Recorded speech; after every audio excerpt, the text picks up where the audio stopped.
Hello, everyone. Welcome back to The Way Podcast, where we talk about Yahweh and how to live life His way. Today, I have another guest with me. Her name is Sydney. Hi. And today, me and Sydney are going to be talking all about discipleship and what the Bible says about it and what we think about it and all the above. But before we get into this episode, please go follow The Way Podcast Instagram. It is _way_pod. And before we get really into the episode, I have an announcement for y'all. If you are looking to start your own podcast or want a $20 Amazon gift card, listen up. In the description and in the show notes of this episode, there will be a Buzzsprout link. Following the link in the show notes lets Buzzsprout know that we sent you and gets you a $20 Amazon gift card if you sign up for a paid plan, and it helps support our show. We use Buzzsprout and it is honestly the best and makes everything so easy for us. Start with some gear that you already have in a quiet space. If you want to upgrade, Buzzsprout has tons of guides to help you find the right equipment at the right price. Buzzsprout also gets your show listed on every major podcasting platform. You'll get a great looking podcast website, audio players that you can drop into other websites, detailed analytics to see how people are listening, tools to promote your episodes, and so much more. Podcasting isn't hard when you have the right partners. The team at Buzzsprout is passionate about helping you succeed. Join over 100,000 podcasters already using Buzzsprout to get their message out to the world. All right, let's get right into today's episode. Okay, everyone, this is Sydney. So a little about us. Friendship. We just had our 1 year anniversary of meeting or really doing life together. In what, August? It's September, I think. You're right. Yeah. You're right. Well, last year... she's really fitting for this episode because last year around this time, or a few months ago, we started family groups with our young adult ministry. And Sydney, she worked for our young adult ministry, at the church. And she also she did a lot with the ministry, but one of the things that she did was lead a young adult family group. And I was in her group and that's how we met. And I remember the first night, her and Grace, I love both of them so much, but they kind of put out an invitation for if anyone wanted to get discipled or anything like that to reach out individually. And I think I might have texted you that night I think I waited till the morning or shortly after that. I texted her and I was like, hey, I want to get discipled. And we went and got coffee and I just told her a lot more about my story and we just got to know each other. But then, as time went on, she was leading me that whole year. And honestly, it just really turned into a friendship. Yeah. And she's moved on to a new church now, but still super duper prevalent in my life. And so I just really wanted her to come on for this episode because I know she has a passion for this and she has a lot of good things to say. And she's so wise and I trust her to speak to y'all. So this is why she's here and we love her. So Victoria, I remember you from that first night because you were I think you were the first person to show up and you sat right next to us. And I was like, this is a good sign, you know? Oh, really? Yeah. You didn't go to the end of the table. You just walked up and sat closest to us. And I remember that. Okay. Well, first of all, I hate being late. So, Yes, and, I know. I feel like I sat there because of the way it was designed. Yeah. I didn't want people to walk all the way me, around. Yeah. To get, so it was a selfish move. I'm just kidding. I mean, you're probably right. But, that's so funny. The little things we remembered. I know. Yep.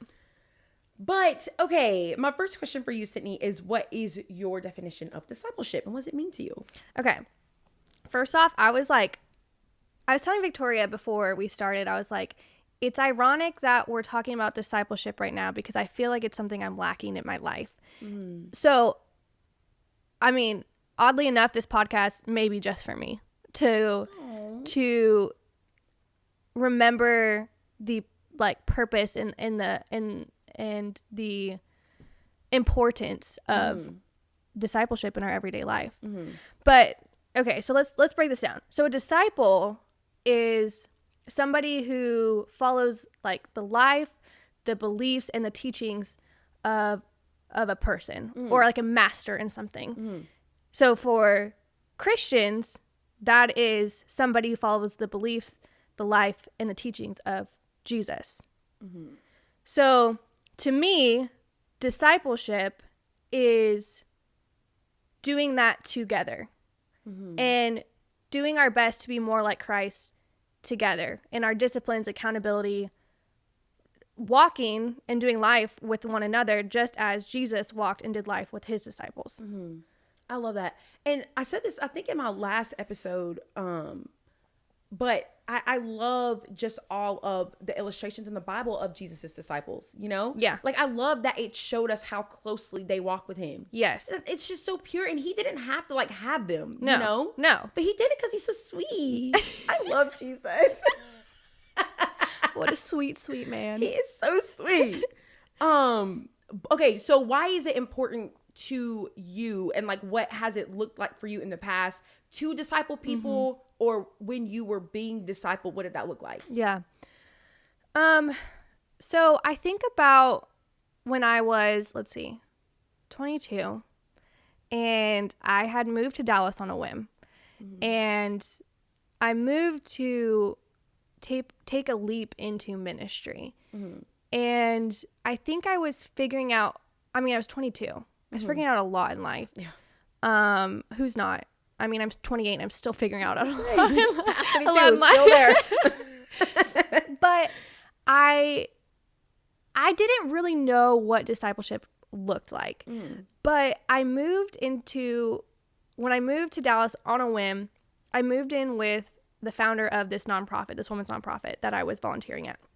And she is 6 years older than me. And there was never a conversation of, hey, will you disciple me? Or, hey, I'm discipling you. But I noticed a way that she invited me into her life through the good and the bad, the beautiful, the ugly, all of it, and allowed me to learn from that. And that's discipleship, right? Yeah. Like, that's doing life together. And so it grew me, one, spiritually, but also as a leader. Because for me, I wanted to be in leadership. I wanted to be in some sort of role with people that I could encourage and help grow and do the same thing that she was essentially doing. And so I think that kind of opened my eyes to, and eventually same thing, like it turned into a friendship. So discipleship turned into a friendship where it's like, okay, and we lived together for 4 years. That's a long time. That was my longest roommate, and we're still great friends. She just had a baby and she's beautiful.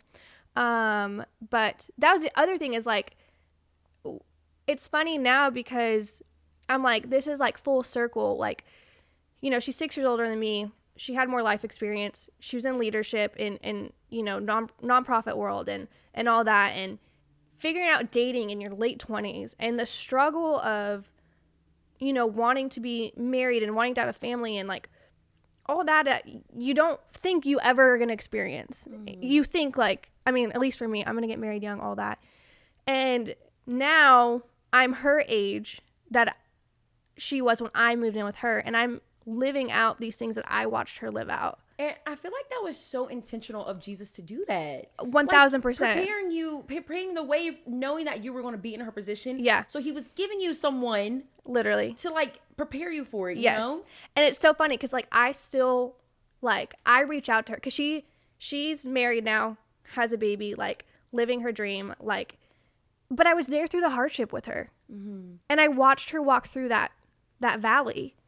And so now when I'm walking through that valley, like, I know that there's victory at the end of it.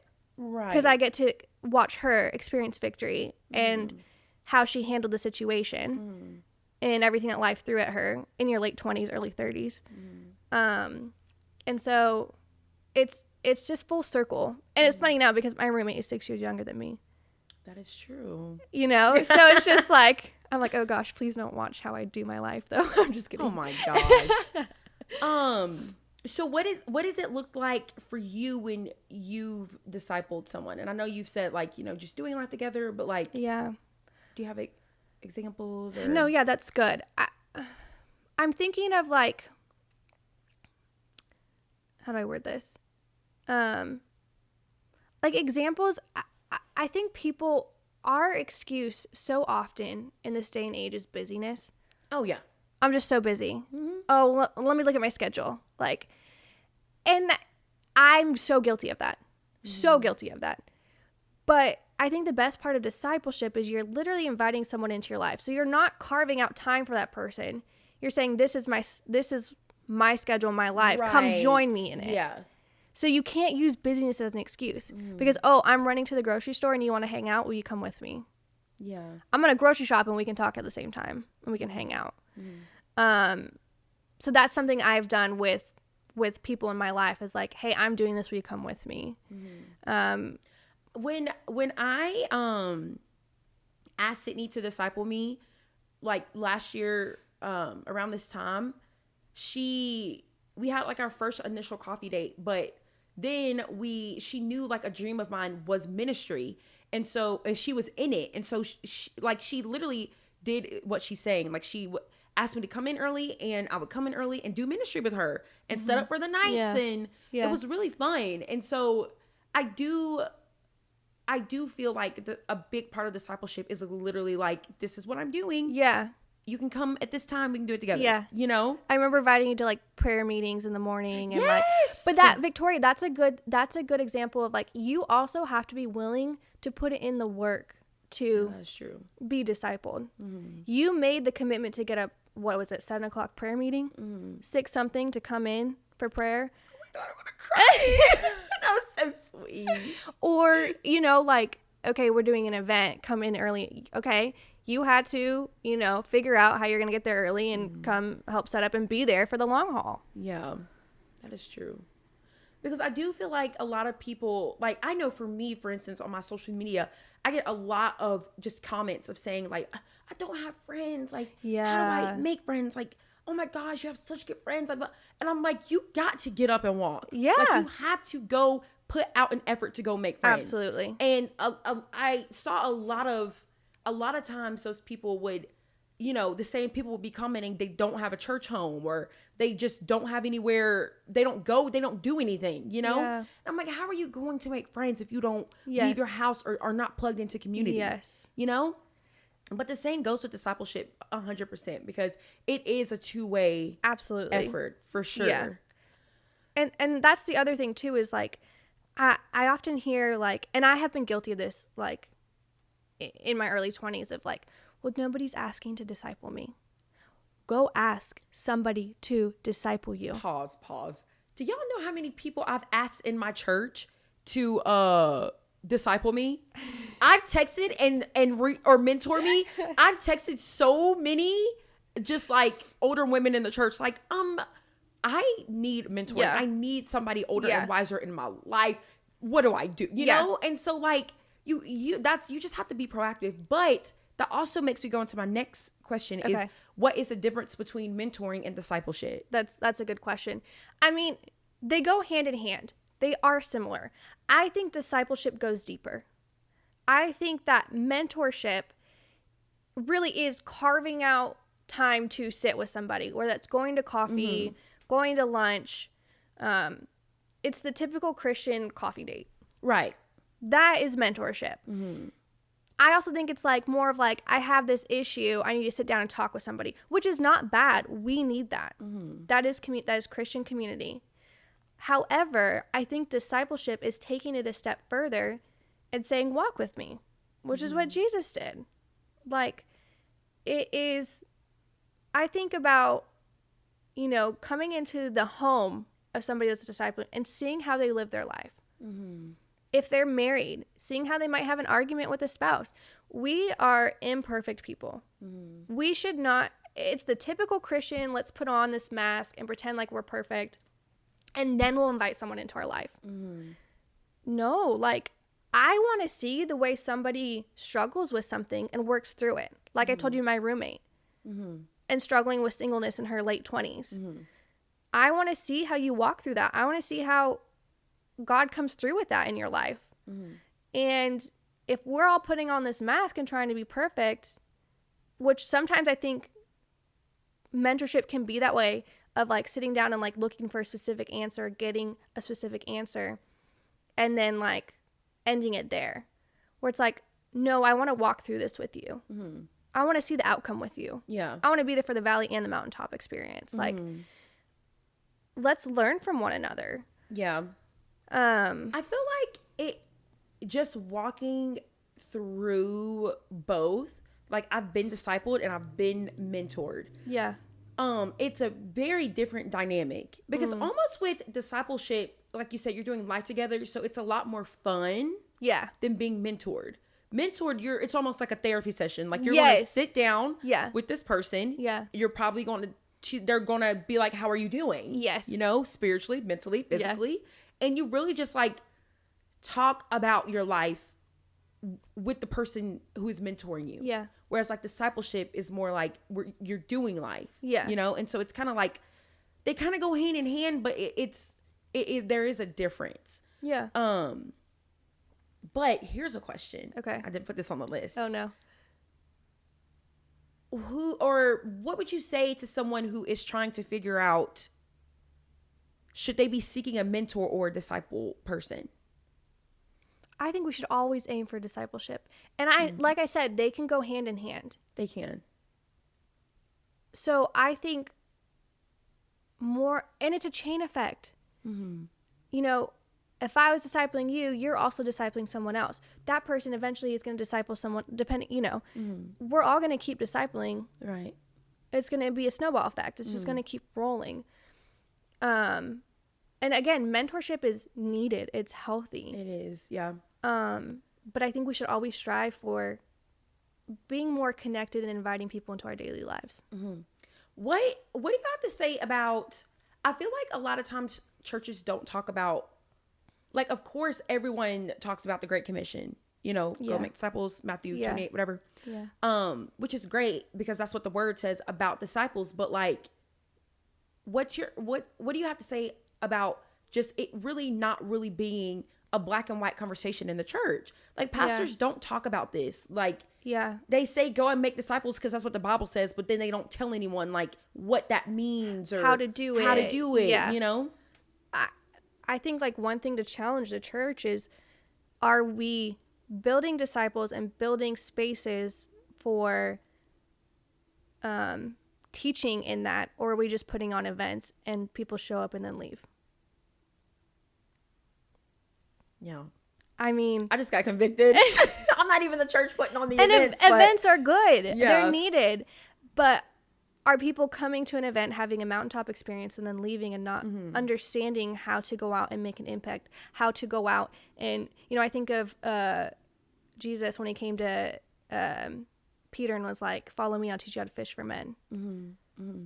Are we pastors standing on a stage and being like, follow me, I'll teach you how to like fish for men? Like, you know, or are they saying, hey, we're putting on this great event tonight, come show up, meet somebody, enjoy the rest of your life?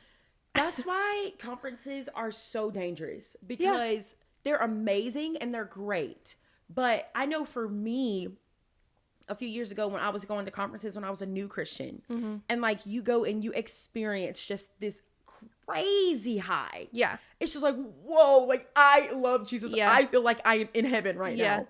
And then you leave and there's no one telling you what to do next. Yeah. And then you crash from the high. Yeah. Yes. And I love the events and I love the conferences and I love it all, but there really needs to be an improvement in following up. Yes. Like when these people leave, like make everyone fill out a form with all their information on it. And then when the conference or event is over, have a team of people texting everyone like, hey, how are you? Do you have people? What do you need from us? Yes. And so that's why I think conferences are really dangerous, but they're great. You just got to learn how to navigate after the conferences and the events are over. Like, are we empowering and equipping for what comes next? Right. Because a lot of times these events and conferences are like, they really motivate you. And it's like, we're sending you out. Go be that person on your college campus. And you get there and you're like, I don't know what I'm doing. What do I do? Yeah. I think I worry that it sometimes is more of a motivational experience than a equipping. I agree, because especially too at a lot of those events and those conferences, it's a lot of newer Christians in the room, which is good. You're getting them in the room. Right. Yeah. Right. But I know for me, speaking from experience, when you're a new Christian, your faith is solely based off of feelings and not action and wisdom. Yeah. And so once the feeling is gone, everyone thinks that my faith is gone. My faith is diminishing. Yes. But it's not. You just have to fight through the feelings, you know? Yes, that's such a good, yes. We actually had a mixer for YA like a month or two ago. And that one was actually a really good event because we followed up. There was a lot of new people. I don't know where they came from, how they even found out about the mixer. And it was just really crazy the amount of people I met. It was crazy, but a lot of them did end up getting plugged into groups after the night. And there was a lot of follow-up and just so much opportunity in that room. And I do think that it was handled really well. Good. But I think most events and conferences need to be that way. Otherwise, these people are going to come in, not be seen and not be heard, and then leave in the same way that they came in. You know? And the way that you're going to also retain people to come back to, you know, church or an event or something is to make it personal. If you're reaching out, you're having that follow-up, you're investing in that person. It's also snowball effect. They too are going to invest. They know what that feels like. They know that I needed that and someone came through for me. I want to do that for someone else. How many times in your life has something happened to you where someone handled it so well or was just there for you or intentional, and you're like, I want somebody else to feel the same way I did in that? Oh, so many times. So many times. And even like last year, it's hard because they don't really understand, because last year you were my leader and Grace was my leader, and now I'm leading and I don't really have a leader. I have a coach, but not like a leader anymore. And so there's so many times that you and Grace did something within the past year that like made me want to do it to the girls I have now, you know? And so I also feel like it's discipleship is really important because it almost keeps you on your P's and Q's and like holds you accountable, because like if you and Grace are out here doing crazy stuff, I wouldn't be wanting to implement what y'all did for me to my group of girls, you know?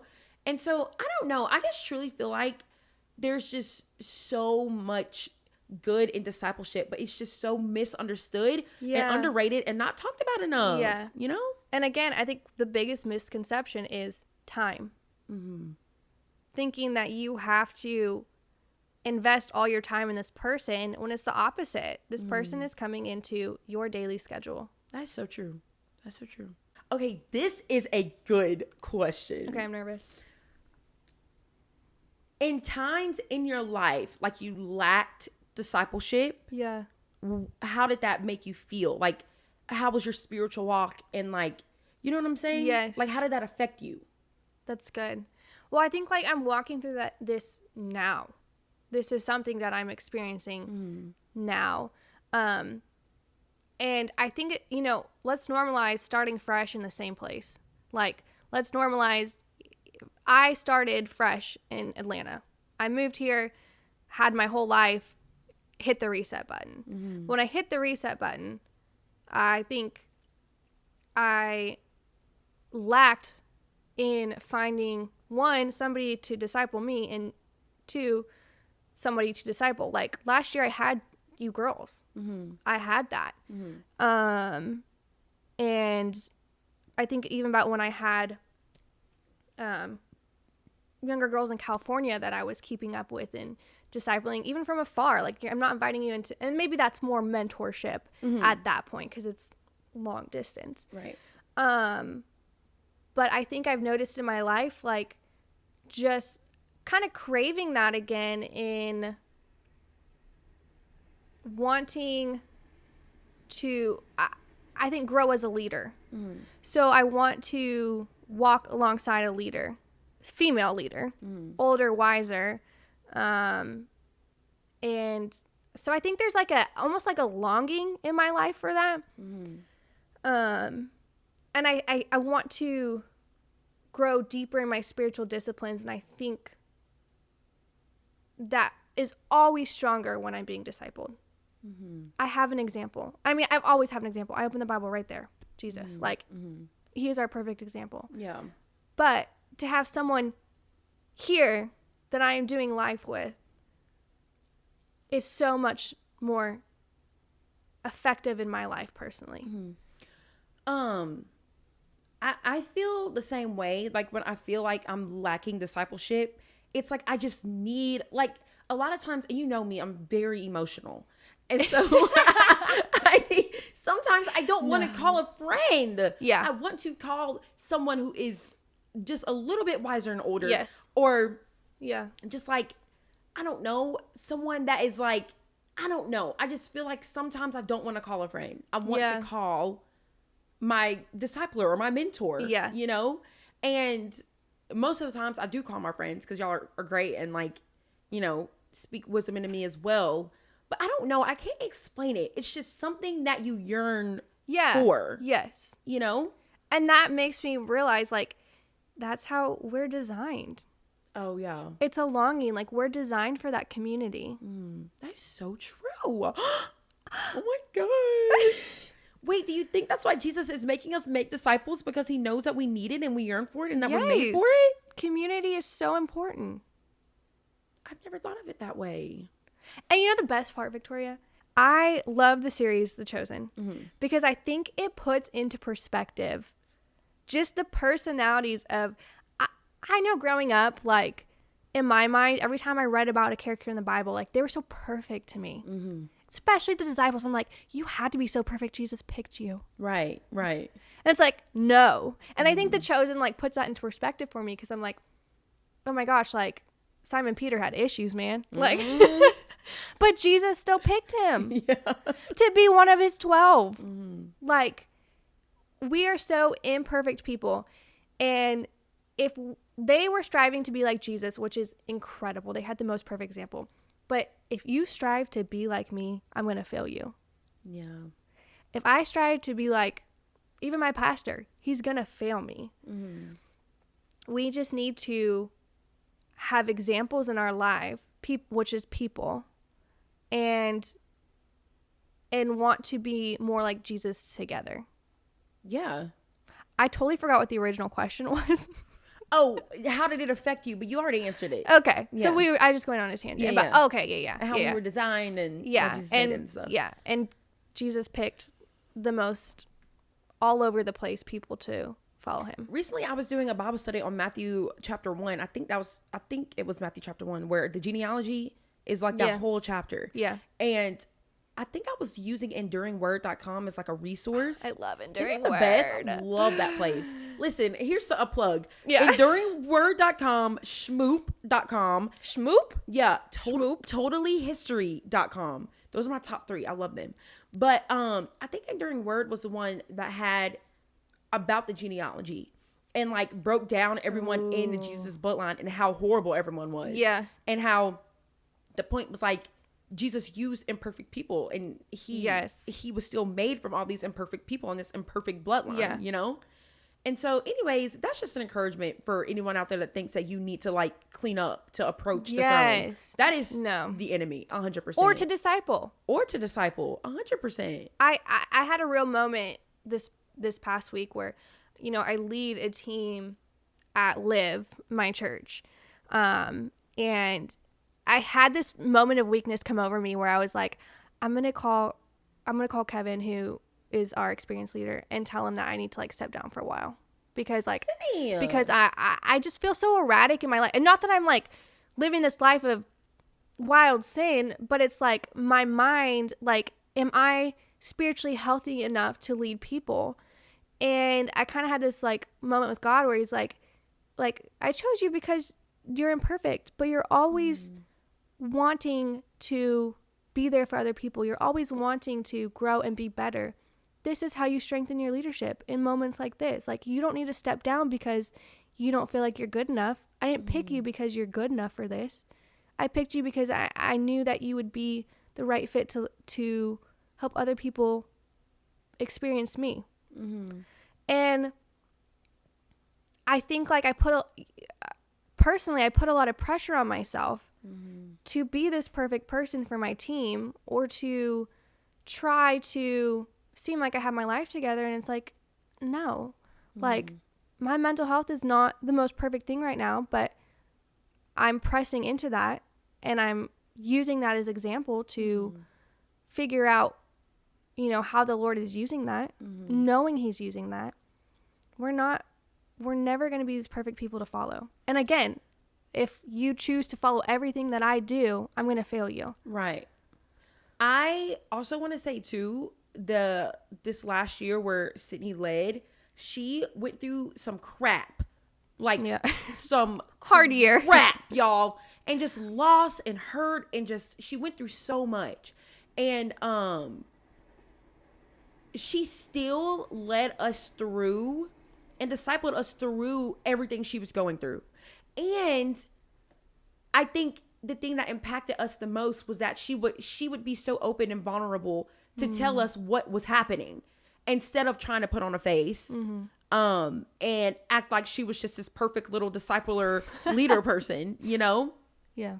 And so I do feel like when people aren't wearing a mask, and like when you are going through a struggle, or I feel like it speaks more to people when you're open and vulnerable about it than getting caught in it. It's the authenticity of it. Right. Yeah. Right. Because at the end of the day, like, I feel like even, this is why, oh my gosh, this is why, like, it's so important for us to be open and honest and confess. And like, because when people are looking up to you and you're discipling people and they're not aware what's going on, but then somehow something you're doing behind closed doors gets brought to light. Yeah. That could potentially make these people think who are following you and who you're discipling that you can do this too. Yeah. You know what I'm saying? Yes. Because like they're imitating what you're doing and following you.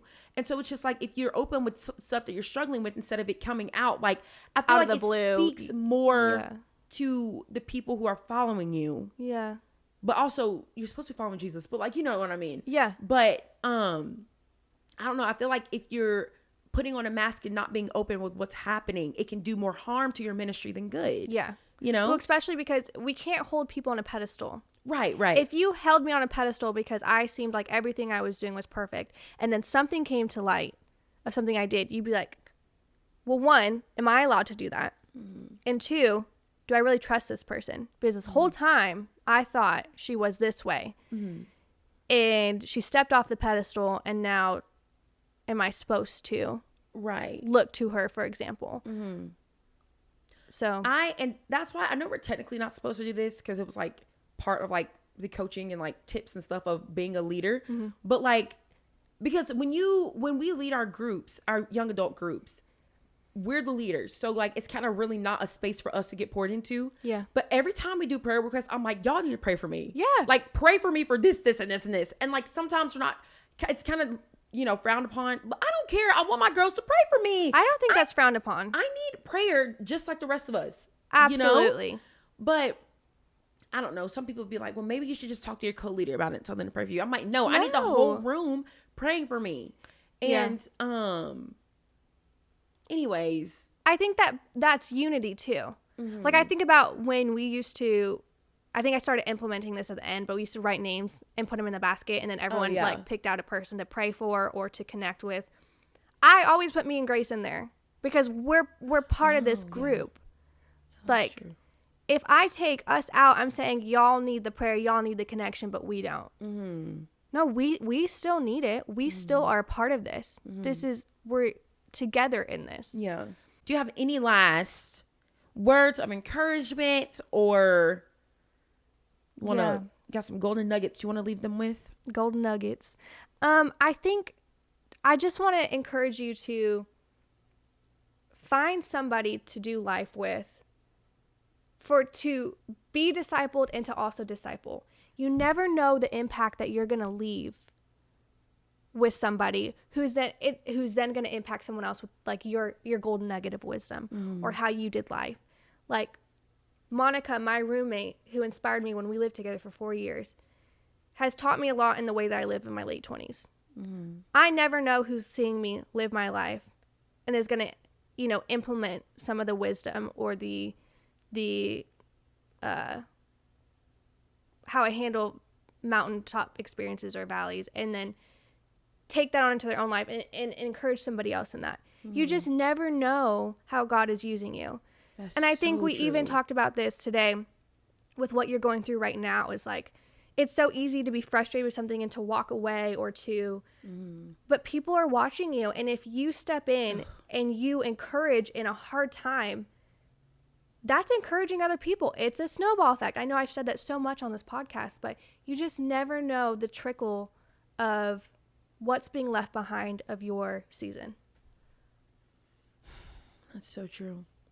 And now I'm convicted. What? Every time I have conversations with Sydney, I leave it convicted. And I think too, Victoria, when you were talking about like the authenticity and the vulnerability, I think about the first time we sat down together, we both were in a season of grieving. Yeah, we were. And I could have easily been like, yeah, but I'm okay, I'm over it, or whatever. But no, it's like we walked through that together. Yeah. That's our ditto moment. And so I'm a big advocate of the word ditto. Like, same. We're in this together. Same. We're grieving together. Same. Yeah. And that's another thing too. You just never know who, because a lot of times we feel all these big emotions and big things and we feel like we're alone in it. Yes. And you just never know who is also walking through the same thing. And that's why it's going back. It's so important to be authentic. Yeah. If you're constantly lying, saying, I'm good, I'm the most joyful, happiest person on this planet Earth. Yeah. No one's going to confide in you with anything because they don't trust you and they don't think that you understand what they're going through. Yes. And so I do remember that. I thought that was really crazy because I remember at that point, I did feel like I was walking alone. Yeah. Because grieving is so heavy and hard and it hurts so bad. Yeah. And there's so many people, especially our age, that really have never experienced loss. Yes. And so I remember just leaving there and I was like, I was purposely handpicked place to be in Sydney and Grace's group. Those are just one of the moments where I just felt so strongly I was in the right spot. Yeah. You know? And it was so nice to have somebody who understood grieving in that moment. We had different things we were grieving, but I remember just feeling so comfortable in your presence to not judge me for how I was grieving or just to grieve in general. Yeah. I think everyone's so scared to grieve. And so in that moment with you, you taught me a lot, and it's okay to like feel these things, and it's okay to talk about them, and it's okay to, you really helped me through that time. And so it's just so important. It's so vital. Cry! Tears. Anyways, y'all. Okay.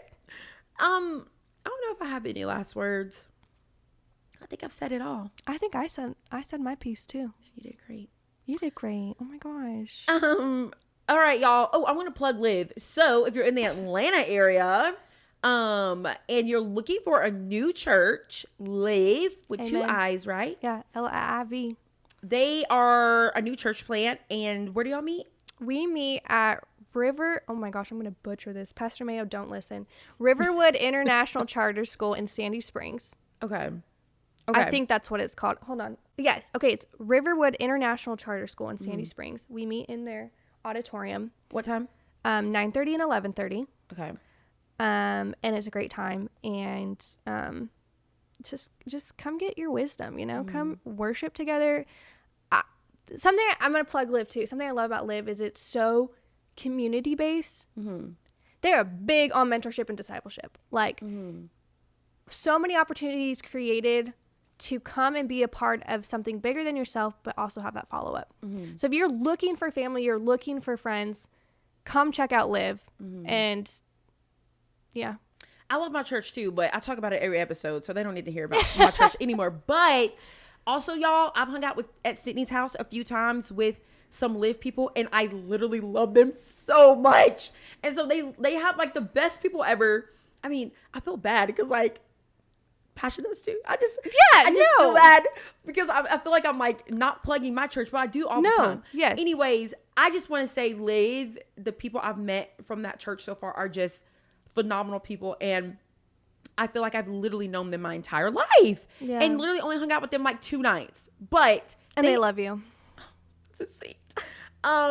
anyways, y'all, they have great people. And so if you're a young adult in the Atlanta area and you're looking for new people and just super friendly and awesome, funny people, such a funny group of people, go to their church and Come check us out.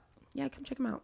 But all right, y'all, that is all we have for this episode. Thank you for tuning in. Thanks, Sydney, for coming. Thanks for having me. I've been asking Sydney to do this for like 5 months now.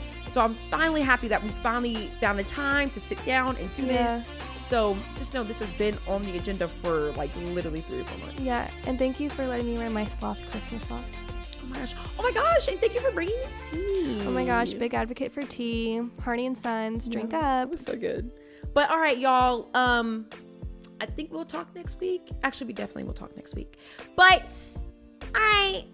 Okay. Bye. I'm so awkward with the outros every time.